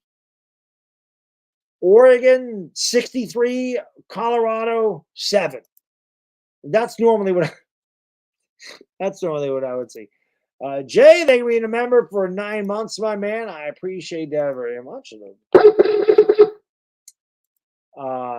Thank you, my friend. Much apprecited. Michael says Colorado. Yeah, Colorado won 1 game last year. Yeah, the program's moving in the right direction, but they have a ridiculously tough schedule. I think if they win 3 more games, I think if they beat Arizona State, Arizona, and Stanford, I think those are the 3 wins that I give them. But I don't see them beating, like I said, Oregon, USC, UCLA, Oregon State, Utah, or Washington State. I don't see them winning those games. I don't see it. Again, don't mean it couldn't happen because a lot of people didn't see them beating TCU And TCU was in the national championship game last year, and they beat them. So, but we'll see. I love Dion. Dion was always one of my favorite guys, so I'm happy for him. There you go. Irish says lose Rams against the Ashes Bengals. Like I said, a matchup of the Super Bowl a couple years ago. Without question. Without question. Watson stinks. Oh, like I said, watching these two teams play, man, it makes me feel better about the Giants. Watching the other game tonight too, same thing. Yeah. Listen, Deshaun Watson got $270 million guaranteed, and everybody says, "Oh, Daniel Jones got overpaid." Isn't that amazing? $270 million guaranteed for Deshaun Watson. And Watson was great. I love Deshaun Watson. I wanted the Giants to draft Deshaun Watson.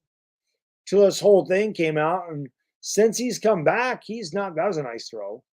He hasn't been the same quarterback, but nobody gets on his case about getting $270 million with Daniel Jones, who has a third of that guaranteed, less than a third. Daniel Jones is about $80 million guaranteed, $82 million guaranteed. Watson's got $270 million guaranteed. But Daniel Jones sucks. But nobody says anything about Deshaun Watson. Nobody said anything about Joe Burrow getting off to a slow start. Nobody said anything about that. Nobody said anything about Jalen Hurts getting off to a slow start, even though he got paid a fortune too. Nobody talks about that. Yeah, Mickey, I didn't get to watch it. I fell asleep at halftime. I remember looking at the clock, and I thought it was the third quarter. I thought it was 8 minutes ago in the third quarter. It was 8 minutes ago in the second quarter. It was like midnight. And I'm like, this game is going to take forever. I don't know. The halftimes are long. Unconscionable. I'm like, I am not making it through this game. Like, I wanted to watch it. And like I fell asleep at halftime. And like I said, I woke up. I remember looking at the clock on my phone. It was 2:23 in the morning when I got up to go to the bathroom, and it was 43-35. The game was just about that because when I came out of the bathroom, the game was over. So it was right at the end.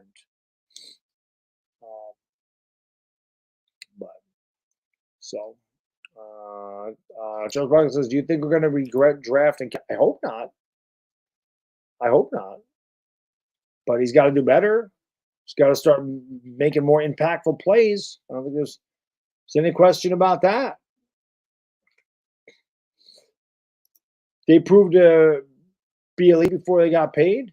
You think Jalen Hurts was elite? I don't think Jalen Hurts was ever an elite quarterback at all. Not at all.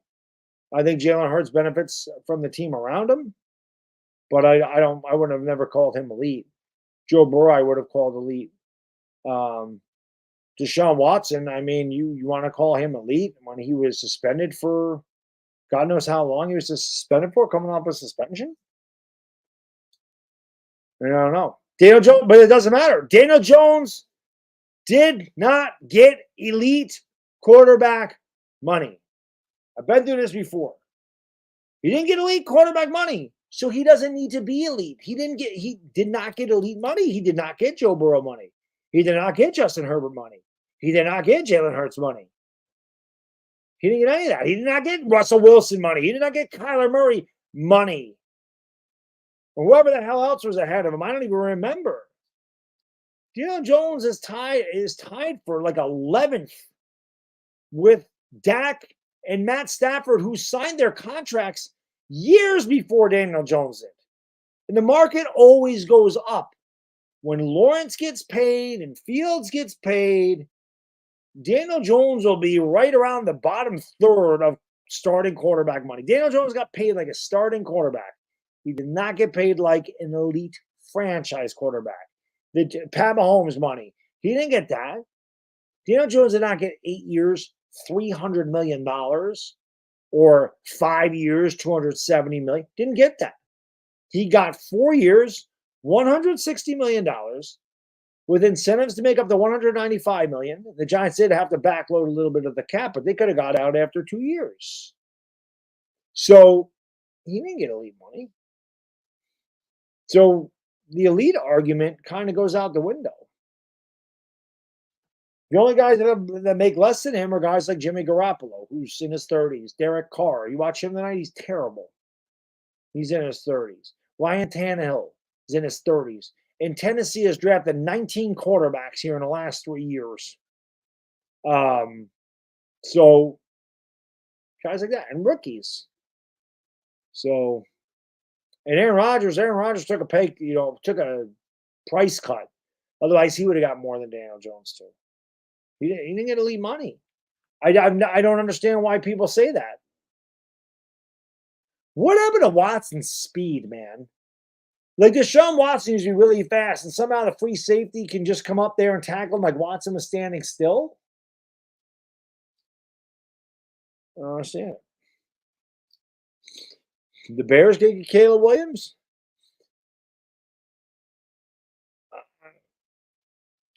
Fields is not going to get. Listen, I don't like Justin Fields. I think Justin Fields is overrated. He's a great athlete. He's not a good quarterback at all. He's extremely inaccurate. I don't like Ohio State quarterbacks. I've mentioned this a number of times. I don't want to ever draft a quarterback from Florida, Ohio State, or USC. But Caleb Williams is going to come from USC. I would draft him in a heartbeat. Just remember, USC did not recruit him. He came from Oklahoma, so he's an Oklahoma quarterback as far as I'm concerned. But Ohio State quarterbacks, you just don't trust. I don't trust them. But somebody will pay him. The Bears might not, Sherrod, but somebody will pay Justin Fields because Justin Fields is a starting quarterback. He's not an elite quarterback, but he is a starting quarterback. Somebody's going to pay him. I don't know who. Minnesota, maybe. Like Kirk Cousins, when he's done with that deal, maybe he goes to Minnesota. Maybe he goes to New England. I don't know. Oh, I'm sure Trees go. I was actually in Trees stream for a little bit. It's funny as hell. I was lucky enough to work with Urinating Tree. Last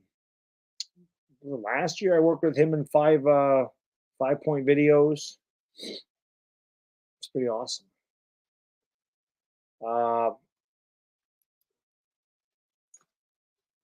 What am I looking for in the Giants on Thursday?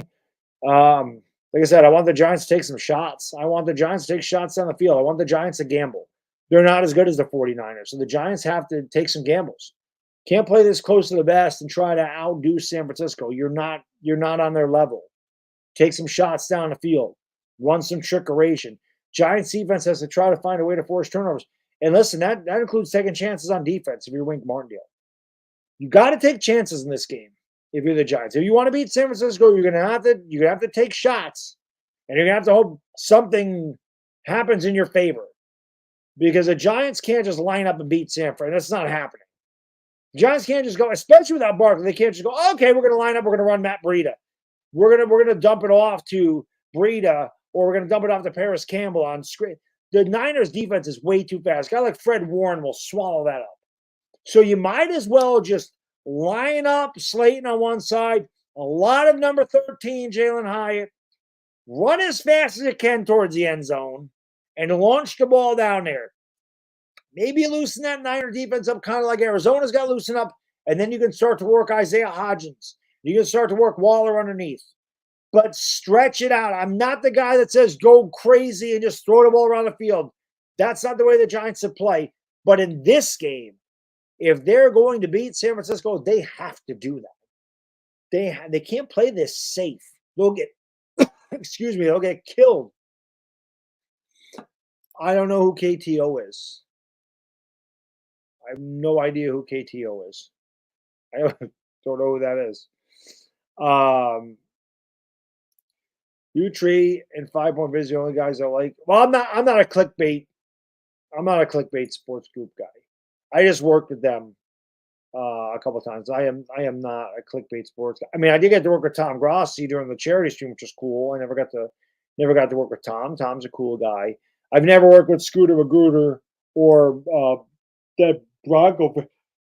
Is it Brendan Pena or whatever? I never worked with him either. But yeah, I'm definitely not I'm definitely not on their level. Definitely not on their level. But yeah, I don't know who KTO is. I have no idea who that is. Yeah, Fields' record sucks. It's really, really bad. The Bears are really, really they're a bad team. They're a bad team. Perna, thank you.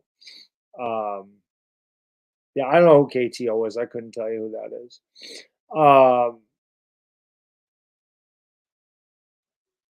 If I was the Giants, I'd target Lenoir all night. He's very up down corner. Well, like I said, man, if we're going to beat you guys, we got to take some massive chances. Because if they just line up and just play dull football, we're going to lose 27-0, 27-3. That'll happen.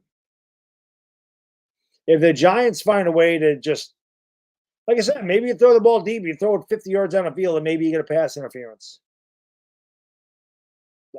I mean, the Giants are going to need help in this game. Giants are going to need some divine intervention. I'm not going in here with a lot of confidence of beating the 49ers, especially without Saquon Barkley. That win against Arizona was really nice, and I loved it. And God, we needed it because we can't start 0-3. But I can't sit here and be like, well, we beat Arizona. We put 31 up against them in a half. So we're going to go into San Francisco in a short week without our best running back, without our best offensive player, and go, yeah, that shouldn't be a problem. No, it's going to be a problem.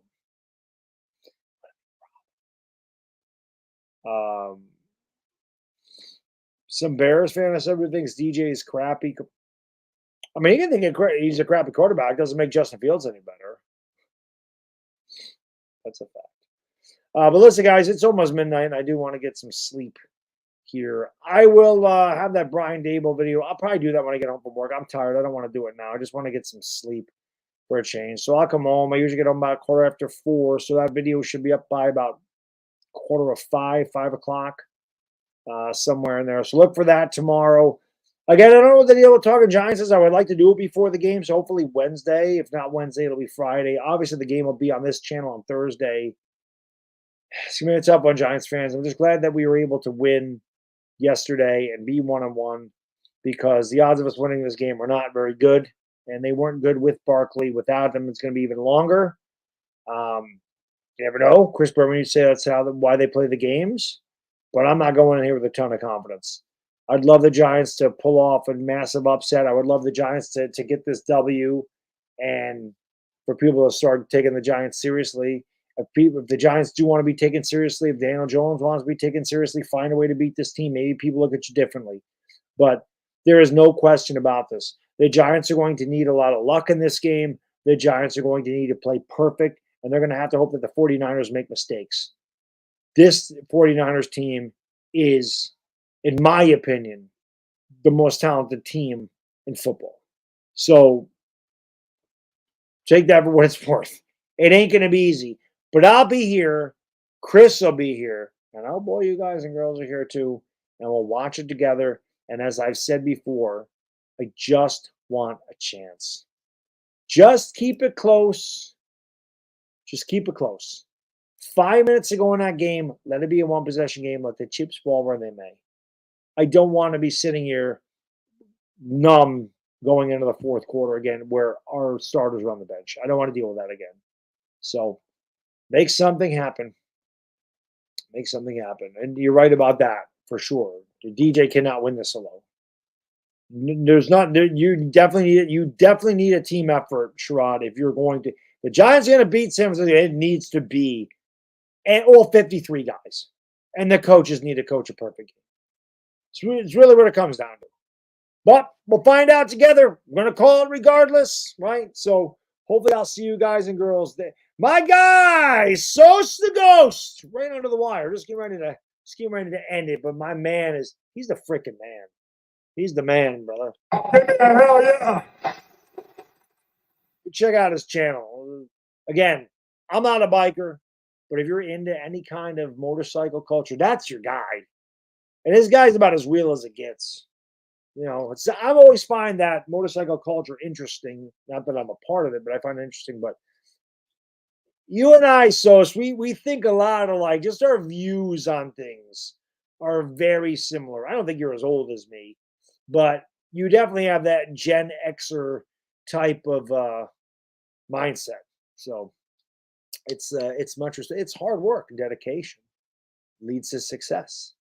And you're not afraid to speak your mind, and you're not afraid to call it the way it is. And like I said, I don't think you're as old. I don't think you're close to my age, but that's that mindset. So Every time I watch you do a video, I'm like, yep, I agree with that. I agree with that.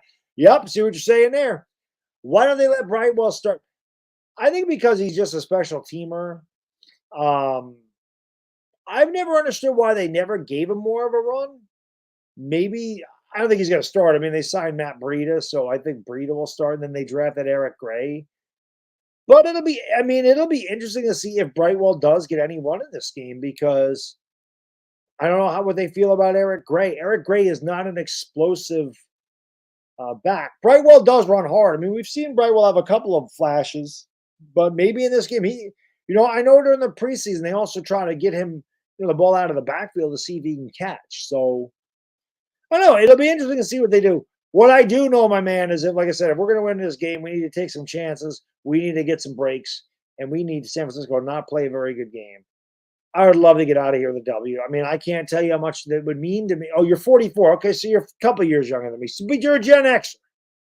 You're a Gen Xer. So that makes sense. That makes sense. I thought you were like 37. I'm 47. I thought you were like 10 years younger than me. But you you wear it well, my friend. You wear it well. Speaking of wearing it well, I always love your designer shades. I'm a big designer sunglass guy myself. Pair of Versace's, pair of Burberry's. I like my designer shades. So I notice those. I always notice. Those. But you're the man. And appreciate. Cheddar, what's up, buddy? Last 3 Monday Night Footballs. DeMar Hamilton, Eric and Chubb. Yeah, they need to stop with the Monday Night Football.